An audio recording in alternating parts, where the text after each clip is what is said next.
নমস্কার, আমি দেবজ্যোতি। আমার আজকের প্রতিবেদনে আপনাদের সকলকে স্বাগত জানাই। দিলীপ ঘোষ বিজেপি নেতা, তিনি বাংলার বিজেপিতে তার রাজনৈতিক ভবিষ্যৎ বুঝে গেছেন।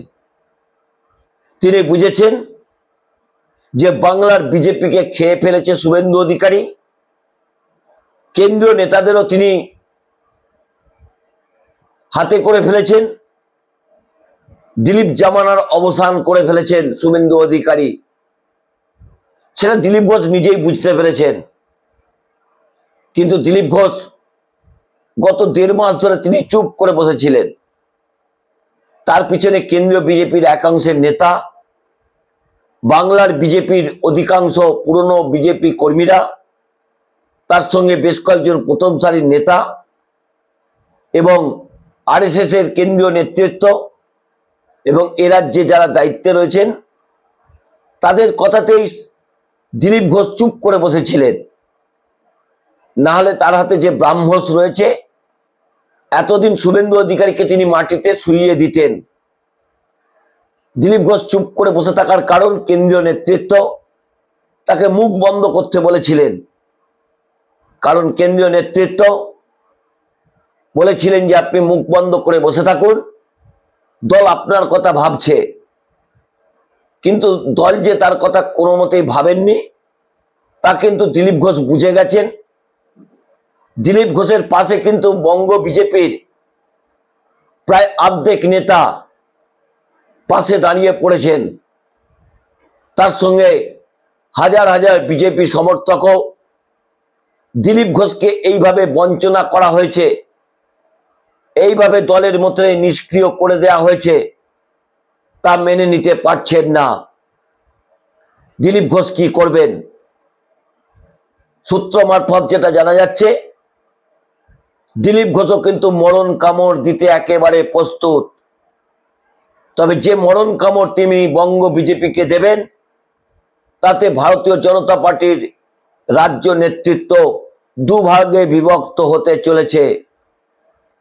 1000 2000 নয়, হাজার হাজার বিজেপি সমর্থককে নিয়ে বাংলার বিজেপি ছাড়তে চলেছেন দিলীপ ঘোষ।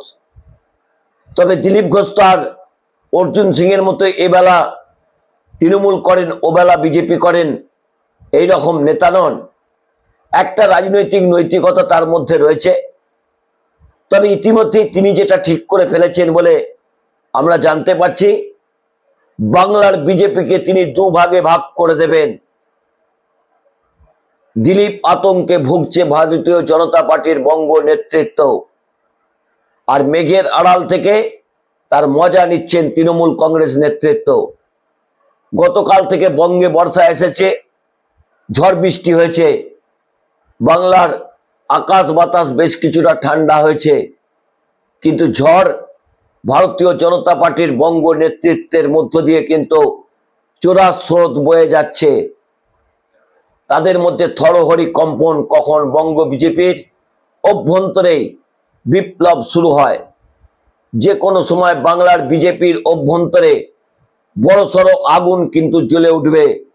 যে আগুন কিন্তু গত কয়েকদিন ধরেই নরেন্দ্র মোদীর 11 বছরের যে ইতিহাস, তার উপর লেগেছিল, বেশ কয়েকজন রাজ্য নেতৃত্বের বিরুদ্ধে লেগেছিল, সেটা কিন্তু একেবারে বাংলার বিজেপিকে আতঙ্কের মধ্যে নিয়ে চলে এসেছে। বাংলার বিজেপির একাংশ, অর্থাৎ প্রায় 50% নেতা দিলীপ ঘোষের সঙ্গে সংগত করছেন। কারণ তারা শুভেন্দু অধিকারীর এই রাজত্ব, এই বাড়বাড়ন্ত কোনো মতেই যে সহ্য করবেন না, তা কিন্তু দিনের আলোর মতো স্পষ্ট। দিলীপ ঘোষ কিন্তু এই মুহূর্তে একেবারে বঙ্গ বিজেপিকে দুভাগে ভাগ করার জন্য ব্রাহ্মস নিয়ে নাকি রেডি হয়ে রয়েছেন। তাহলে কেন্দ্রীয় নেতারা কি করবেন? তারা যেভাবে দিলীপ ঘোষকে নিয়ে গত কয়েকদিন ধরে ছেলে খেলা করেছেন, তা দিলীপ ঘোষের মতো নেতা কিন্তু চোখ বন্ধ করে মেনে যে নেবেন না, তা কিন্তু দিনের আলোর মতো পরিষ্কার হচ্ছে। সূত্র মারফত জানা যাচ্ছে, দিলীপ ঘোষ বঙ্গ বিজেপির অত্যন্ত গুরুত্বপূর্ণ বেশ কয়েকজন প্রথম সারির নেতার সঙ্গে একাধিকবার আলোচনা করেছেন। কারণ এতদিন পর্যন্ত তাদের নাম কিন্তু আমরা সামনে আনিনি। আজকে বেশ কিছু আপনাদের আভাস দেব। তার মধ্যে রয়েছেন বঙ্গ বিজেপির একজন সাংসদ, মহিলা সাংসদ, তিনি কেন্দ্রীয় নেতৃত্বকে চিঠি লিখেছেন একজন প্রাক্তন সভাপতি বঙ্গ বিজেপির, তিনি কেন্দ্রীয় নেতৃত্বকে চিঠি লিখেছেন। একজন বঙ্গ বিজেপির বর্তমান সাংসদ এবং প্রায় 15 থেকে 20 জন বিধায়ক রয়েছেন যারা দিলীপ ঘোষের সমর্থনে এখনো পর্যন্ত বঙ্গ বিজেপিকে বাঁচাতে কেন্দ্রীয় নেতৃত্বের সঙ্গে লড়াই করছেন।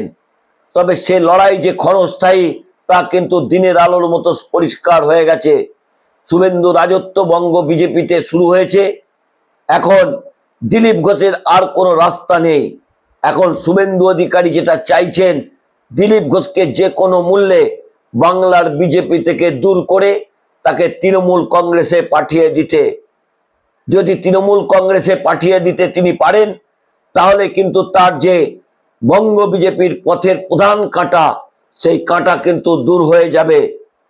আর যে কাঁটাটি রয়েছে সুকান্ত মজুমদার, তিনি কিন্তু আর যাই পারুন শুভেন্দু অধিকারীর সঙ্গে রাজনৈতিক মস্তিষ্কে পারবেন না।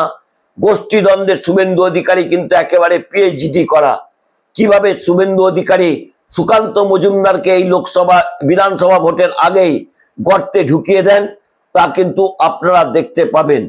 কারণ তিনি যতদিন তৃণমূল কংগ্রেস করেছেন, তৃণমূল কংগ্রেসে যারা তার বিরোধিতা করেছেন তাদের কিন্তু তিনি একেবারে জেলে ভরে দিয়েছিলেন। শুভেন্দু অধিকারী ক্ষমতার দম্ভে এমন জায়গায় রয়েছেন যে তিনি বঙ্গ বিজেপিতে থেকে তিনি এমন কোনো কাজ করতে পারেন যা কিন্তু বাংলার বিজেপিতে আরো বড় সড়ো ভাঙন তৈরি করতে পারে। তাহলে দিলীপ আতঙ্কে কিন্তু থরহরি কম্পন শুরু হয়েছে বঙ্গ বিজেপির অভ্যন্তরে। হাজার হাজার কর্মী সমর্থক নিয়ে এবং বেশ কয়েকজন প্রথম সারির নেতাকে নিয়ে দিলীপ ঘোষ যে বঙ্গ বিজেপি ভাঙতে চলেছেন তা কিন্তু দিনের আলোর মতো স্পষ্ট হচ্ছে যত সময় যাচ্ছে। তবে আমাদের আরো কয়েকটা দিন অপেক্ষা করতে হবে। অন্যদিকে ক্যামাক স্ট্রিটের দিকে লক্ষ্য রাখুন, সেখানে যে বাংলার বিজেপির প্রথম সারির নেতাদের আনাগোনা বেশ কয়েকদিন ধরেই বেড়েছে।